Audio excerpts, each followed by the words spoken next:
유창희의 히히히 시간입니다. 이 시간에는 좋고 또 좋은 업종과 종목만을 골라서 알려드립니다. 오늘 이 시간에는 오로라 투자자문 유창희 본부장과 함께합니다. 본부장님 안녕하세요. 안녕하십니까.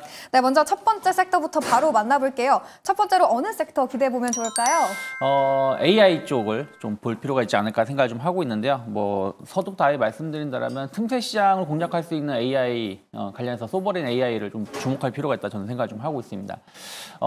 마켓 시장 전망을 본다라면 물론 이제 이건 전망치마다 그 업체마다 좀 다르긴 합니다만은 작년 기준으로 전 세계 AI 시장이 한 200조 원으로 평가가 되었고 뭐 2030년이 되면은 이게 이제 1,800조로 한 9배 이상 성장할 거라고 예상하고 있거든요. 근데 여기서 이제 하드웨어도 있고 뭐 소프트웨어도 있는데 가장 크게 주목을 하고 있는 건 비전 AI 시장으로 이제 주목을 하고 있습니다. 비전 AI 시장은 뭐 자율주행이라든지 뭐 보안, 안전 뭐 이런 AI 시장이라고 좀 보시면 되겠고요. 뭐 최근에 보면은 챗 GPT 서치 버전이 출시가 되면서 관련된 시장이 좀 확대가 되고 있죠. 그러니까 이제 검색을 이제 일반 네이버나 구글에서 하는 게 아니라 챗 GPT를 통해서 한다라는 것인데 뭐 이런 것들이 계속 늘어나게 된다라면 일반 사용자들이 과거에 경험하지 못했었던 효율성, 업무의 효율성이 좋아지고 있다는 것을 체감할 수 있는 부분들이 빨라지고 있다는 것이죠. 그래서 이러한 부분들에 대한 어떤 성장 모멘텀은 계속 이어질 수 있다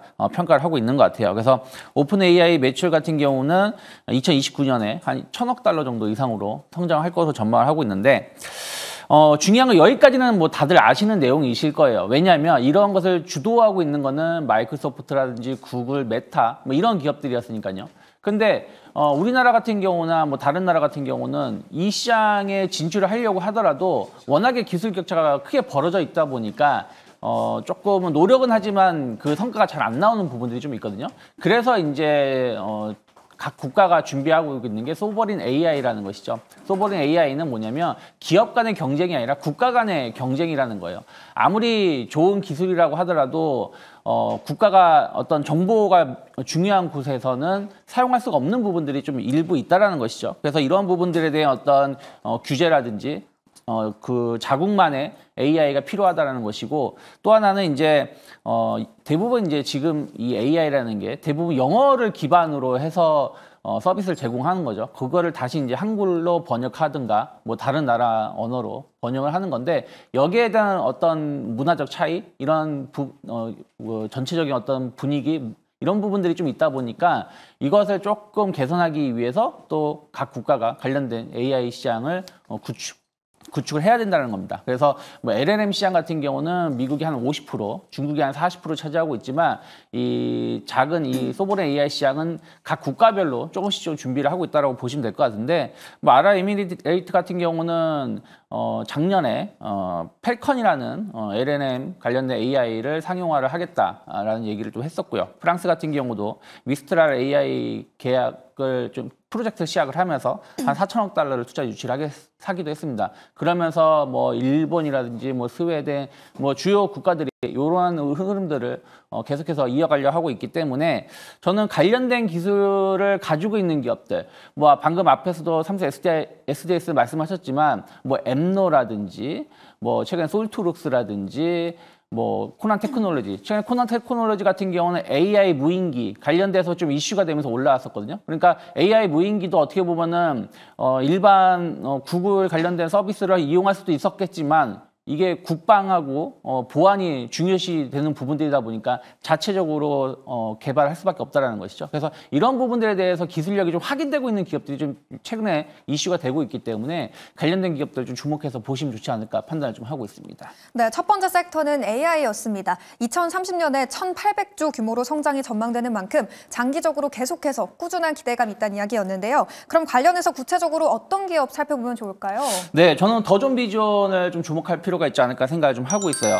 뭐 정보보호 세관계에서 뭐 ERP 등 전통적인 기업 관련된 솔루션을 제공하던 기업인데 최근에는 신제품 아마란스가 출시가 되면서 관련된 매출이 좀 성장세를 좀 보여주고 있고요. 또 옴니이솔 등 AI 기반의 어떤 서비스가 국내뿐이 아니라 해외에도 진출하고 있는 부분들이 좀 있었기 때문에 이런 부분들에 대한 어떤 성장 모멘텀을 감안한다라면 최근에도 보면 시장이 조금 흔들림에도 불구하고 이 기업의 주가는 계속 고점을 높여가려고 하고 보유하고 있기 때문에 약간 눌림목이 나온다라면 최근 한 3, 4일 정도의 박스권, 작은 박스권인데 이 박스권은 크게 이탈하지 않는다라면 분할 매수도 가능하지 않을까 판단하고 있습니다. 네, 더 준비 좋은 전략까지 함께 살펴봤습니다. 그렇다면 두 번째 희업종은 어딜까요, 본부장님? 네, 일단 뭐 시장이 워낙에 안 좋다 보니까 낙폭과대 종목을 한 번 정도는 공략해 볼 수 있는 위치가 아닐까 생각을 좀 하고 있습니다. 어저께 보면은 52주 신저가 종목이 589개로 나왔습니다. 계속해서 좀 늘어나는 부분들인데 뭐 여러 가지 뭐 이유가 좀 있겠죠. 환율이 시간 내에서 역외 선물에서 지금 1,406원을 호가를 했는데 뭐 1,400원 돌파를 했고 또 트럼프 당선에 따른 어떤 불안감들이 외국인들의 투자를 위축시키고 있고 또 국내 기업들 국내 개인 투자자들, 기관 투자자들도 조금 이 부분에 대해서 좀 부정적으로 해석하는 부분들이 주가를 좀 끌어내리고 있다라고 보고 있는데요. 그때 우리가 7월, 8월 달, 그때 엔케리 트레이드 청산이다 뭐다 하면서 전 세계 증시가 안 좋았을 때 막연한 어떤 두려움에 의해서 시장이 좀 크게 흔들렸던 부분들이 좀 있었거든요. 그때랑 지금이랑 조금 비슷한 흐름들이라 생각을 좀 하고 있어요. 그렇다면 이런 막연한 두려움에 의한 하락은 저는 좀 제한적일 수 있지 않을까 생각을 좀 하고 있습니다. 그래서 단기적으로 낙폭과대 종목을 좀 공략하는 게 좀 더 조금 좋을 거라 생각하고 있는데 그런데 중요한 건 낙폭과대 종목이라고 해서 그냥 많이 빠졌으니까 매수하자 이런 게 아니라 그동안 추세가 좋았는데 이 외부 변수에 의해서 흔들림이 나왔었던 종목군들 그리고 실적은 좋게 나왔는데 시장이 안 좋다 보니까 그게 반영되지 못했었던 종목군들을 중심으로 해서 좀 선별적인 접근을 하신다라면 그래도 이 하락이 조금 지나가고 나서는 좋은 결과 볼 수 있지 않을까 생각 좀 하고 있습니다. 네, 요즘 지지부진한 시장 흐름을 이어가고 있는데 그 안에서 낙폭과대 종목, 특히 단기 약재로 급락했거나 실적 대비 저평가되고 있는 기업 주시해 보시면 좋을 것 같다는 힌트 남겨주셨습니다. 그러면 낙폭과대주 안에서 주목할 기업 짚어주신다면 어느 쪽일까요? 저는 그래서 일단 바이오주들에 대한 어떤 기대감들이 있음에도 불구하고 좀 하락을 좀 한쪽에서 본다라면 바이넥스가 아닐까 생각을 좀 하고 있습니다.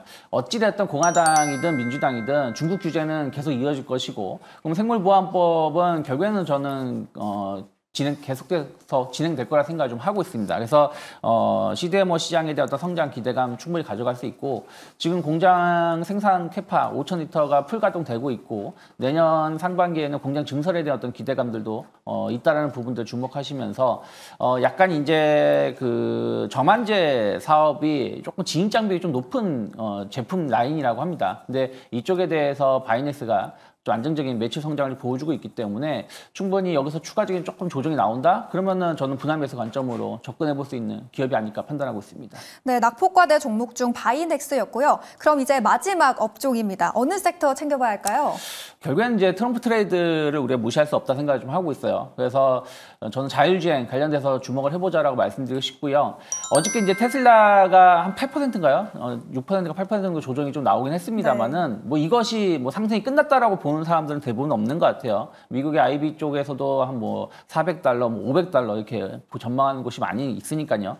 특히 이제 일론 머스크가 정보효율위원회 위원장 역할을 할 가능성이 높고 그러면은 이제 규제 완화에 대한 어떤 기대감들이 상당 부분이 테슬라 사업하고 연관된 부분들이 있다 생각을 좀 하고 있습니다. 거기서 이제 자율주행에 대한 어떤 기대감들 감안한다라면 자율주행 시장에 대한 규제가 완화가 된다라면 관련된 차량들의 라인업이 늘어날 것이고 그럼 관련된 매출도 늘어날 수 있는 부분들이 있기 때문에 진짜 찐 어떤 수혜주들은 결국엔 자율주행 쪽이나 로봇이 아닐까 평가를 하고 있기 때문에 이쪽에 대한 어떤 관심 이어갈 수 있지 않을까 판단하고 있습니다. 네, 머스크 효과로 자율주행 테마주 기대감 받고 있는데 계속 주시해 보시면 좋을 것 같고요. 그 안에서 어느 기업 집중해 보면 좋을까요? 네, 저는 라이콤을 한번 그래도 좀 지켜볼 수 있지 않을까 생각을 좀 하고 있어요. 라이콤이 자율주행 라이다용 광섬유 제품을 공급을 좀 하고 있고 이게 테슬라 쪽으로 강중폭기라든지 자율주행 관련된 부품을 공급하고 있습니다. 특히 자율주행이라는 게 우리 차량도 있지만 로봇도 자율주행이 적용될 수밖에 없는 거거든요. 이게 움직이려고 한다면 사물을 다 인식해야 되는 부분들이 있는데 이 로봇을 또 중요하게 여기고 있는 게 테슬라이기 때문에 관련돼서 꾸준히 좀 같이 관심을 가져갈 수 있다 생각하고 있고요. 또 이 회사가 통신 관련된 장비를 공급하고 있기 때문에 우크라이나 재건 또 저궤도 위성이라든지 이런 부분들에 대한 어떤 기대감도 같이 가져갈 수 있는 기업이 아닐까 판단하고 있습니다. 네, 마지막 기업은 테슬라 관련주 또 재건 기대감까지 받고 있는 라이콤이었습니다. 오늘 여러 기대 업종과 각 업종별 종목까지 살펴봤는데요. 오늘 전략도 잘 참고해 보시기 바라겠습니다. 지금까지 유창희의 히히히 시간이었습니다.